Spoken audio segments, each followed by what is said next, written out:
one is one too many. I mean, when you're the one, that's all that matters.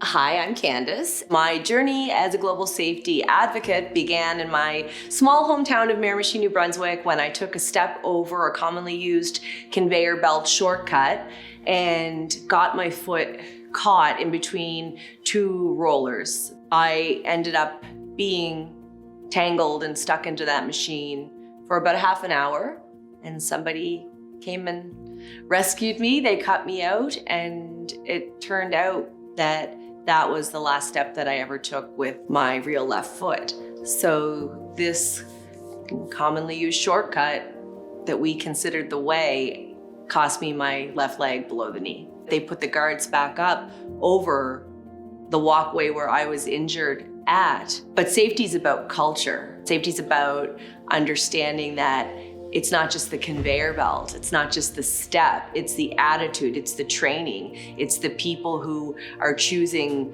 on a day-to-day basis to neglect the training that they were given and choose to find a gray area when things are black and white, and that's a problem. When it comes to health and safety, rules are rules for reasons. The first step in not getting hurt is knowing that you can be. No one goes to work alone and no one gets hurt alone. Young people feel that they're not at choice. If I don't do this, I'll lose my job. If I don't say this, they won't like me. I won't fit in.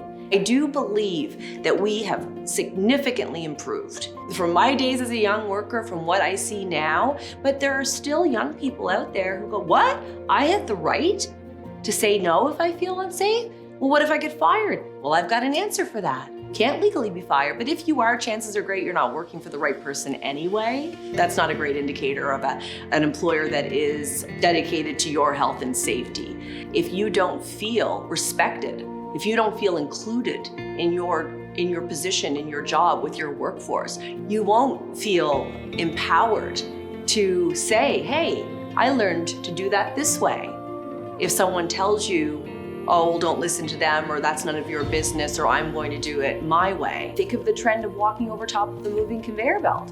I watched everyone do that. So that's what everybody did, and that's why I did it. So that's a great example where something unsafe became the trend, and that if you went around the other way, you would have almost looked awkward doing it that way. We have to realize when we're talking about young people, they are oftentimes looking to us for answers, but they're not asking us any questions. They're watching how we do things.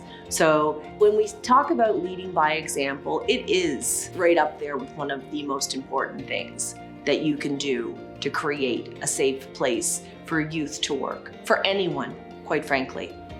We have to, as they say, walk the talk. We have to be so careful with our new workers if we are in the existing workforce and shift our mind to understanding that they have, while they're new, oftentimes, they have green eyes, they have fresh eyes, so they can see things that have become habit or where we've become complacent and point those things out. So it's so important, obviously, for us to be speaking up, but it's equally important for us to be listening. Workplace empowerment is the role of everybody working in that place. Just like workplace health and safety is the business of everybody working in that place, because it doesn't matter who you are or what happens to you, everyone will be affected.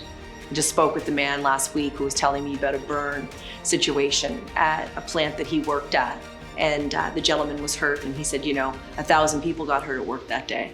Nobody goes to work alone, nobody gets hurt alone.